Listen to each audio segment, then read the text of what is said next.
Hey church family, Ryan here, talking to you on a Tuesday. I have got a big building update for you, and those of you who were in service this last Sunday already know this. So I suppose this is for anyone who was in seedlings or who wasn't in service this last Sunday to be completely up to speed on where things currently stand. And I'm probably going to have the sniffles all throughout this video as I'm kind of working through a bit of a cold, so I apologize in advance for that. So here's the story. Let me just lay out the news and then just give you the most succinct explanation I can of where everything stands. But essentially, we have pulled out from the contract. We are not going to buy the building at 37th Street and Arkansas. Let me just talk to you about just sort of the process of how us elders landed there, just so you can understand where we are. Because we do feel like we've made the right decision here in this circumstance. So as you all know, if you watched the video update from a week or so ago, I guess like 2 weeks ago maybe, our church attorney called us at some point in this buying process and said, Houston, we have a problem. We have found a sewer easement that appears to be going underneath the building. The survey still is not back yet. We ordered a survey. We're still waiting on that. But even without the survey, it became really clear that this sewer easement runs right along the west side of the building. Okay, so you've got the building, and then to the west of it, you have the parking lot. I guess I'm going like this, and it's probably backwards in the camera, right? So you got the building. To the west of that, you've got the parking lot. Between the building and the parking lot is this sewer line, okay? And it's a 20-foot easement, so for 20 foot either way. The first issue, though it's the smallest issue, is the distance between the building, the sidewalk in front of the building. The distance between that and the parking lot is only about 18 feet. So there's not even a full 20 feet there. So if something ever did go wrong with that sewer line, the city would have a right to tear up some of the parking lot or the sidewalk to get down there and fix it. Now that's kind of the smallest piece of this, because it's not real often that a sewer line is going to go bad and the city has to go in and fix it. Okay, here's the much bigger issues. Since we started looking at this building in mid-November, our church has continued to grow. We've seen more people visiting our church, and the Seedlings ministry has consistently seen more kids coming week to week. We are getting to a place where it's not unreasonable at all to have 30 plus kids on a Sunday morning in the Seedlings ministry. If you use the Lifeway guidelines, and Lifeway is basically just an organization that resources churches with with curriculums and resources for buildings and things like that. Lifeway lays out a guideline that a church should plan on providing 25 to 35 square feet per child. So just 25 square foot is like a 5 foot by 5 foot square. Okay, so Lifeway would say when you are tracking your kid space, figure a 5 foot by 5 foot square for every child. Gives them room to run around, to move, to play, so you don't get too cramped, right? The children's space in this building allowed for about 32 kids, if you use that calculation.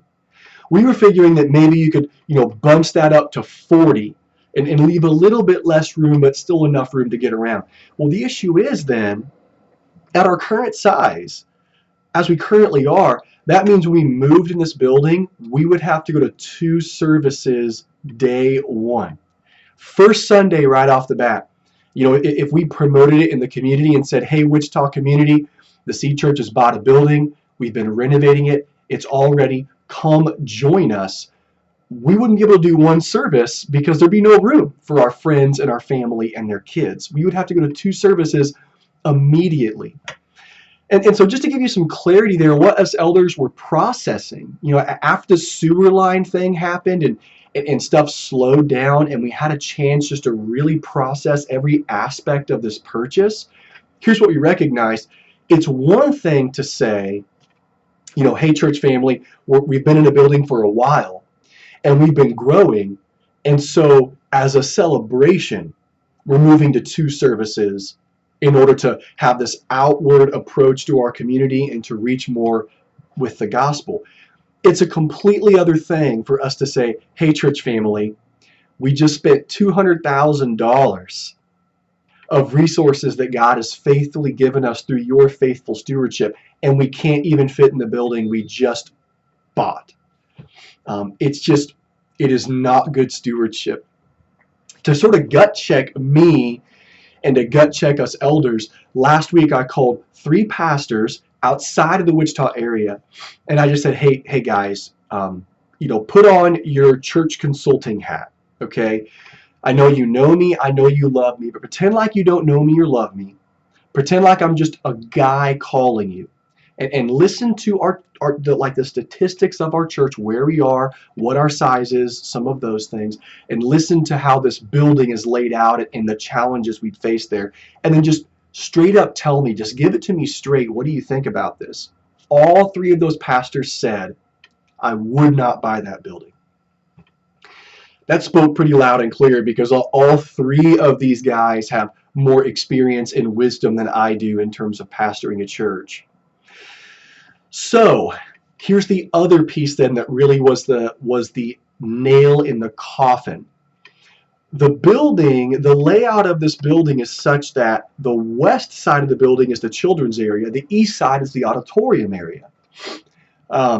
Something that could have been done that would have been fairly reasonable cost-wise would be to build a wing to the current children's area that provides more room.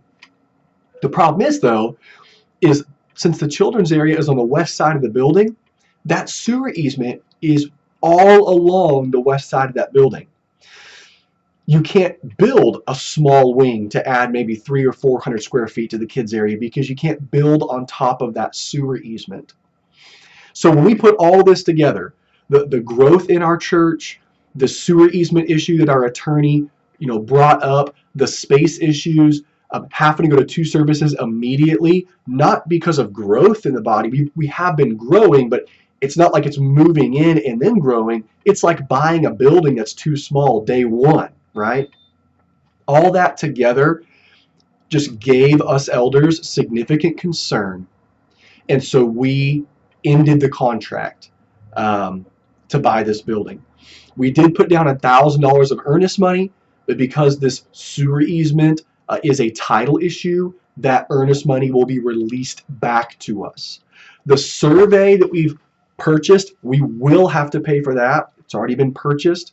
Out of good faith and just good stewardship and loving the seller of this church well, we're just going to give them the results of this survey.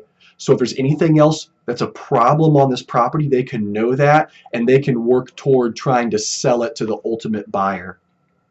That's where this currently stands. So just a few words for you. Number one, I am encouraged that the reason why we have stepped out of this building, it's not because we see death in our church.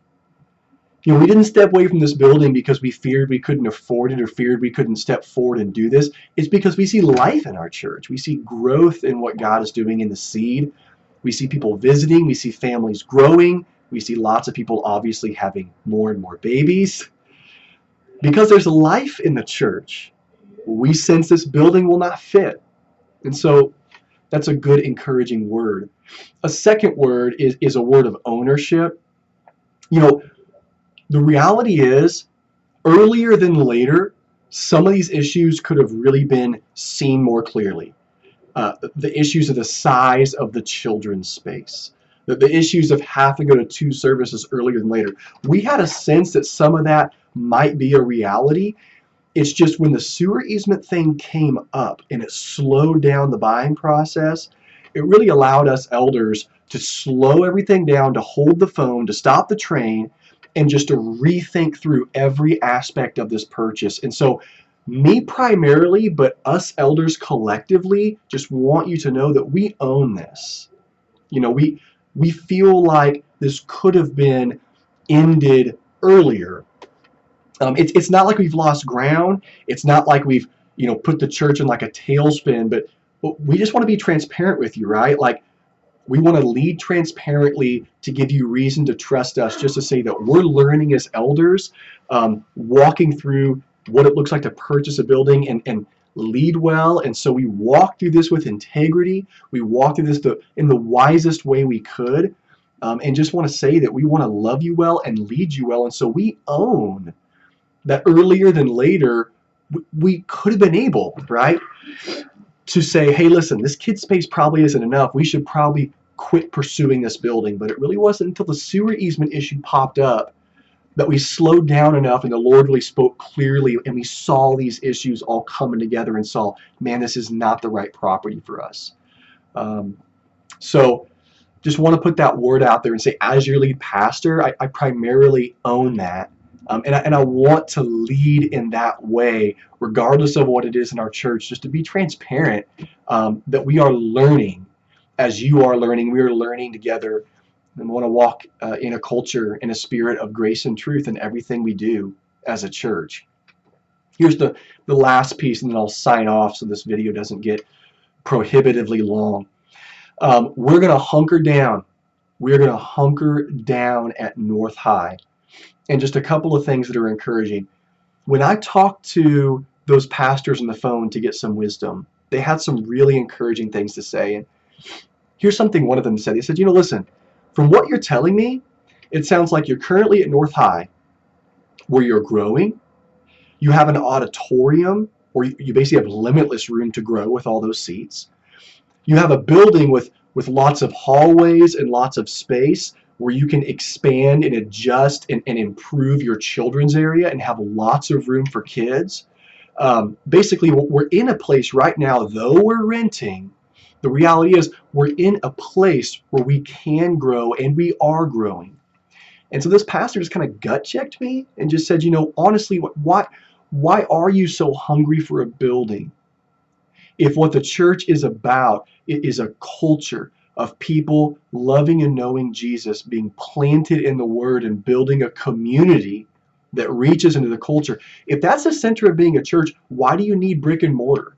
Like, why are you hungry to settle for a building that doesn't really fit you just to get out of a rent situation? And honestly, I think he struck a nerve of reality that, man, I as a pastor want to be more hungry to just do the ministry of what the church is about than look for space.